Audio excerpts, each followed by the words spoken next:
The Dodgers tried to keep a pitcher from getting hurt and injured him in the process. We have even more reasons to completely give up on the Sparks, and Puka Nacua is a better person than you or I could ever hope to be. Good morning. I'm James. And this is your daily dose of sports and snark for the greatest sports city in the world, Los Angeles. This is the Faithful Angelenos Morning Report. And so it is June 6, 2025. Welcome back to the Sanctum Sanctorum of LA Sports.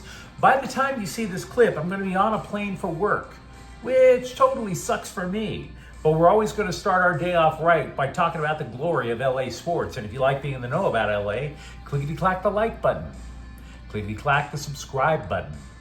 There's a notification bell. Hit that. It'll let you know when we drop new content. Sharing is caring. Let people know we exist. And by all means, comment. Now, before we go through the news notes, a quick look at the scoreboard.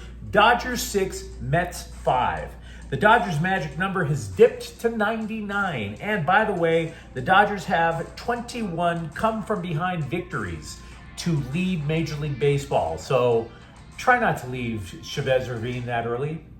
Meanwhile, today the Dodgers are at St. Louis at 5:15 and the Sparks are at Dallas at 6:30. So with that out of the way, let's get to the news.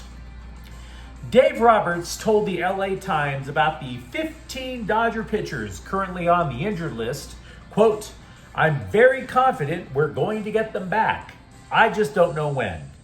And that quote came from an article titled, "Will Dodger Pitchers Ever Get Healthy? How the Team is Tackling Its Biggest Problem," which sounded like they were finally taking a holistic approach to not injuring their pitchers in the first place. But nope, that's not it. That story was not about it. It was not holistic. It was simply a pitcher-by-pitcher update, much like we've been giving you on this channel every damn day. And by the way, we know there's not going to be a holistic approach because at the end of this article, Roberts said, once we get them back, we got to make sure we keep them back, unquote. And the reporter didn't follow up? No follow-up question about how you're not going to get them injured again? Either the reporter was way too high to ask the question, or he did ask and Roberts just summoned an Uber and ran like hell.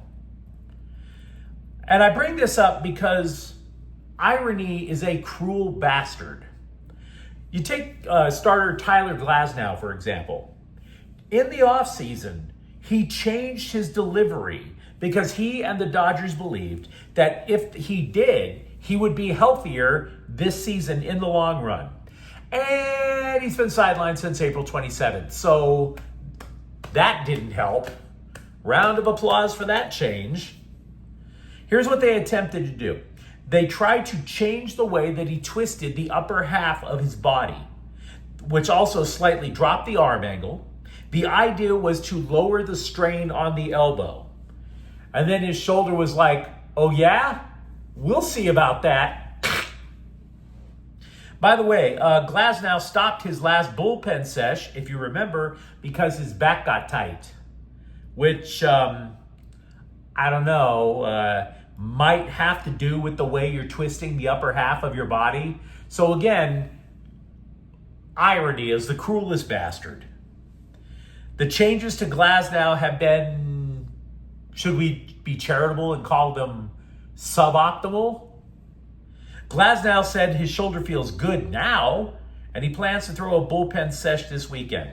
But once again, getting our hopes up, instead of trying to say maybe there's a better way to do this, they instead try to tinker. They're robbing Peter to pay Paul, trying to put less strain here by putting more strain here or vice versa, and you're getting the same result. Oy vey. You know, it's tempting to hold a candle for the Sparks. Just like a little candle in the wind, after all, you know? I mean, you'd see Cameron Brink. She was seen taking part in ball handling drills with the Sparks in her long-awaited return from blasting out her knee a year ago. And you think, yeah, Light the candle. Protect it from the wind. Here's a little hope. But she was also on Celebrity Wheel of Fortune, so blow out the candle. And let's be real. Celebrity Wheel of Fortune should just be called Wheel of Fortune, because if you've only played 15 professional basketball games, you are not a celebrity. Stop it. You're not a celebrity. I went to Google AI to figure out who's only played, say, 15 NBA games. Maybe there's a celebrity there. Maybe Shia LaBeouf played only 15 NBA games and went on to star in that lousy Indiana Jones movie. You know what I mean? Like he tried out, played 15 NBA games and said, you know what? My real future is single-handedly taking down Lucasfilm. So I went on there and said, hey, who played only 15 NBA games? Maybe I could recognize a name. And even Google is like, we don't know who the hell only played 15. AI was like, up yours, buddy. We don't know. Give up hope on the Sparks. Rakea Jackson debuted a video diary for Anscape, which is this sports, race, and culture website. There is only one quote about her, about how much she wants to win. And then she spends so much of the rest of the clip talking about fashion. And I had such high hopes for her. I'm so disappointed. Now, you might say, James, why does this matter? Can't somebody have hobbies outside of sports? Well, ESPN has given us a reason to say, no, you really shouldn't have hobbies outside of being a professional athlete. They posted a ranking of the best young cores of WNBA teams, which, by the way, is another way of asking who has the brightest future in the WNBA. If you could trust Jackson or Brink, you could assume that the Sparks would be near the top of the list, right? The Sparks are ranked 11th. Out of a 13-team league, the Sparks youth movement is ranked 11th. And then you look across the league. Angel Reese is to layups what Shaquille O'Neal is to free throws, and her team in Chicago still has a brighter future than the Sparks. Why? Quote, the Sparks' young contingent is riddled with absences, unquote. That's the first thing the scribe wrote. And then they went to the analytics incels, who said that the Sparks' future, when it is on the court, produced the least value. The Sparks tore their entire franchise down and wagered the future on women who would rather be on Wheel of Fortune and posting fashion clips. That's why you should give up hope. I mean, I was reading this one article about USC football, right? They're talking about Hussein Longstreet, the quarterback, who's not even going to start next year. That's Jade Mayava's job, right? And Lincoln Riley loves Hussein Longstreet. He really works at it. Hussein doesn't have a million other interests off the field. He loves ball. He's at the facility all the time. He's just really into it. That's the type of player that you would have hoped that the Sparks would have. At least one. Kobe Bryant tried rapping, realized he sucked at it super quick. He put that to the side and won 5 titles. He learned that lesson. The Sparks won't. This was once the glamour franchise of the WNBA.